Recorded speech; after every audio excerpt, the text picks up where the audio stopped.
Dando sequência ao nosso trabalho de formação de facilitadores e de reeducação para a vida e para o trabalho, vou trazer para vocês hoje uma frase para iniciar o nosso trabalho do Charles Chaplin, né? Charles Chaplin, um dia lendo Charles, eu vi a seguinte frase dele: estudei o ser humano, pois se assim não o fizesse, eu não poderia realizar o meu ofício. E essa frase, ela me tocou profundamente, né? Durante toda a minha carreira. Eu já sou um homem de 62 anos e essa frase, ela, né, me toca, e eu sinto essa frase presente demais no meu trabalho. E um dos dias de mais glória para mim, onde eu fiquei muito alegre, fartado de alegria mesmo, né, foi quando o Chaplin, empurrado na cadeira de rodas, ganhou o Oscar nos Estados Unidos.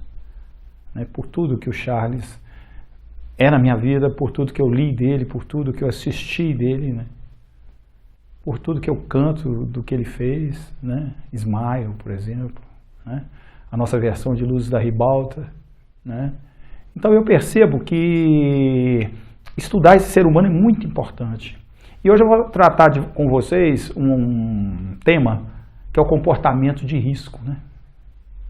Que o ser humano deveria minimizá-lo até que esse comportamento de risco nosso fosse zero, né? Eu acho que isso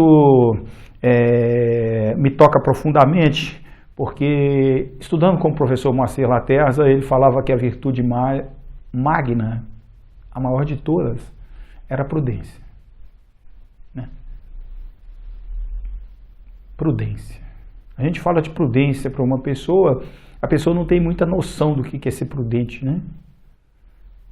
Que é essa virtude de colocar mais atenção nas coisas, ficar mais ligado, né? Os escoteiros falam, né? Sempre alerta. Interessante, eu me lembro muito da minha mãe, ela virava e falava assim: Luizinho, volte e leve o guarda-chuva. Se eu não levasse, eu tomava chuva, né? Comecei a perceber que mamãe, quando ela falava, ela tinha alguma coisa nela de intuição, parecia que ela sentia a chuva que ia me tocar, né?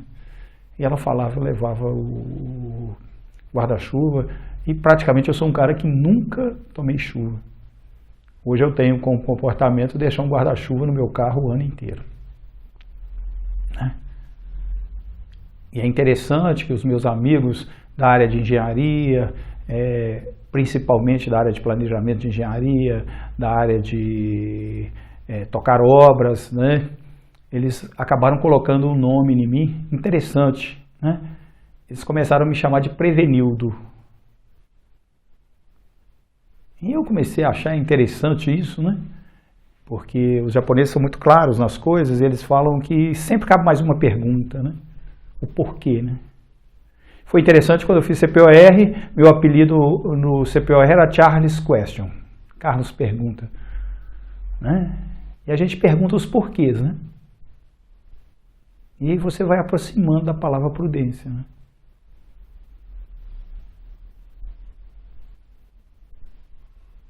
E eu sinto que a pessoa imprudente, geralmente ela tem problema com a autoridade. Eu lembro do Padre Cecílio dando aula de português para mim na primeira série de ginásio, que eu ainda sou dessa época, né? Ele falava que quem lê vale mais, né? Quem lê vale por 10. E quem não lê é um bocó de mola. A gente rezava isso todos os dias ao começar a aula de português, né? E aí você vai começando a prestar mais atenção, né? Vai ficando alerta com as coisas. E a pessoa prudente, né, é uma pessoa sempre alerta, né? E muitas vezes parece que se você ser alerta é um defeito. Você fica ligado demais, né? Eu tenho tantas histórias de coisas que eu já evitei desde a minha infância, né?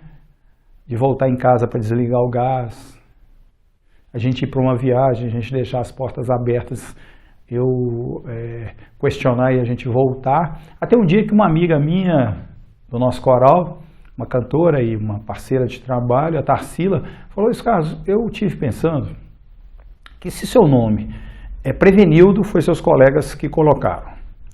E o de plantão foi você que colocou como sobrenome, por que você não coloca mais um nome aí? Prevenildo Precavildo de plantão.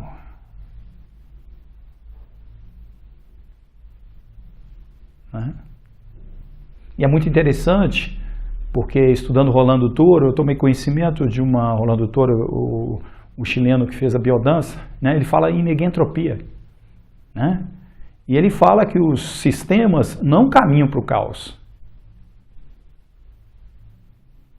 Que os sistemas caminham para o equilíbrio. Interessante essa fala dele. Né?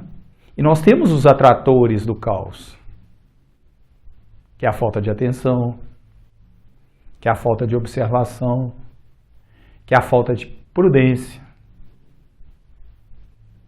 que é a falta de responsabilidade, olha só. E aí você vai procurando definir esse conceito de responsabilidade e um dia você define. Para mim, responder com habilidade é responsabilidade. Agora, como uma pessoa pode responder com habilidade se essa pessoa não melhora o estado da arte das suas habilidades?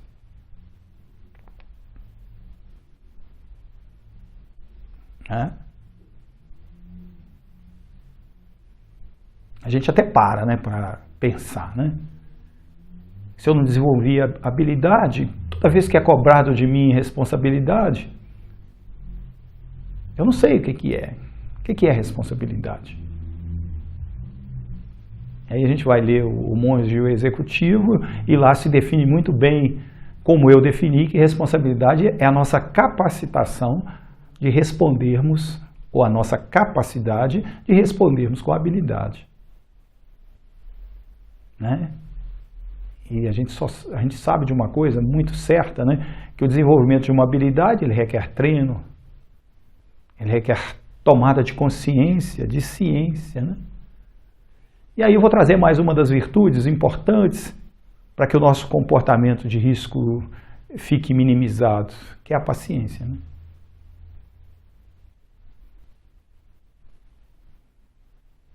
E eu com meu amigo Jorge era uma pessoa que toda palavra em português ele abria, ele falava grego, ele tinha um conhecimento de latim estupendo, né? Ele foi executivo muitos anos, alto executivo, CEO de grandes empresas, né? E mexia com teatro e ele é meu colega de biodança. E um dia eu perguntei a ele o que ele achava de eu dividir se eu dividisse a palavra paciência em paz e ciência. Ele gostou muito, né? Porque a maioria das pessoas vivem no comportamento de risco porque não tem ciência dos acontecimentos, não tem ciência das coisas. Ainda mais quando pensamos que o que a gente percebe é só 5%, né? 95% está guardado no nosso inconsciente. Então, quando eu coloco o meu carro em alta velocidade, eu posso não ter ciência do que irá acontecer comigo, né? Naquele momento, né? Conhecendo a história do Ayrton Senna, igual a gente conhece, uma pessoa treinada por um profissional do nível do Nuno Cobra. Não esqueço do choro do Nuno Cobra no dia da morte do Ayrton Senna. E eu chorei também pelo mesmo motivo. O Ayrton parou diante de um carro acidentado, de um colega morto, e ele teve a premonição do perigo da Fórmula 1. Por algum motivo, ele acelerou seu carro enormemente e por uma fatalidade a gente perdeu essa pessoa tão importante no nosso país e na nossa história, que é o Ayrton. Então a gente continua pensando, né? Pois se paz e ciência forma paciência, e quando eu não tenho paz? Aí eu vou lembrar de um filósofo citado num livro do Karl Reuter, se não me engano, Filolau, né? Ele fala que harmonizar é colocar os discordantes em convivência. Então, paciência é uma coisa muito complexa, né? Porque quando você está em paz e tem ciência, fica muito fácil de você ter paciência. Mas e se não tem paz? Você precisa de harmonizar todos os discordantes presentes naquela reunião, ou naquele momento de uma decisão muito complexa.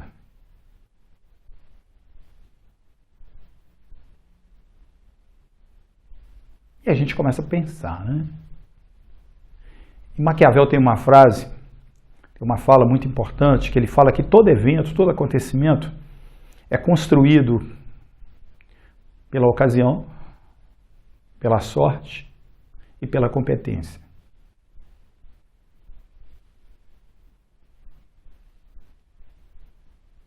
Se sorte for, como disse o Jung, sincronicidade,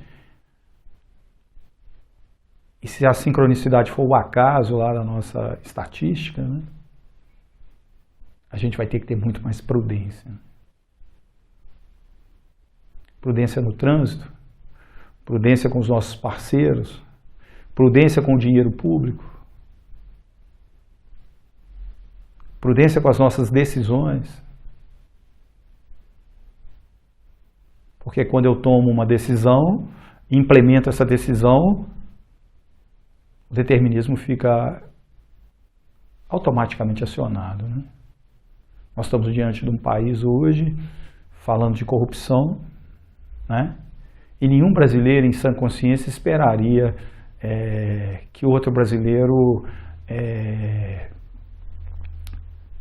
assinasse um acordo de delação premiada. A imprudência era tanta, né? O descaso era tanto. O comportamento de risco desses empresários era tanto. Um dos grandes autores que eu li na minha vida foi Norberto Odebrecht. E o Norberto tem uma frase no livro dele, uma tríade de livro que ele escreveu, muito importante, que é a tríade de livros Sobreviver, Crescer e Perpetuar.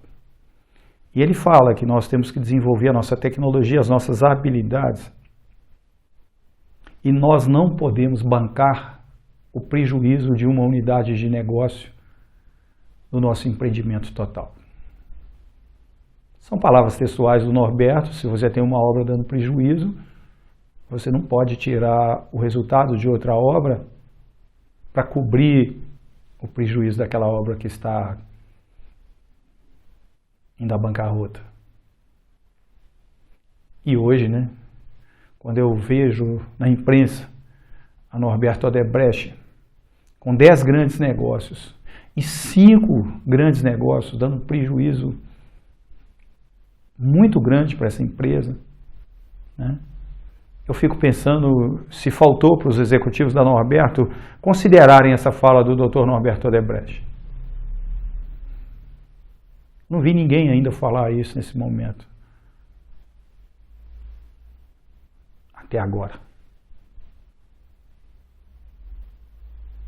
Então fica, né? Vou voltar na nossa frase inicial, né? Estudei o ser humano, pois se assim não fizesse, não poderia realizar meu ofício. E uma das coisas que ao estudar o ser humano, que eu concluí, inclusive sendo aluno do professor Moacir Laterza, é que nós, no lugar da coragem, nós colocamos a audácia.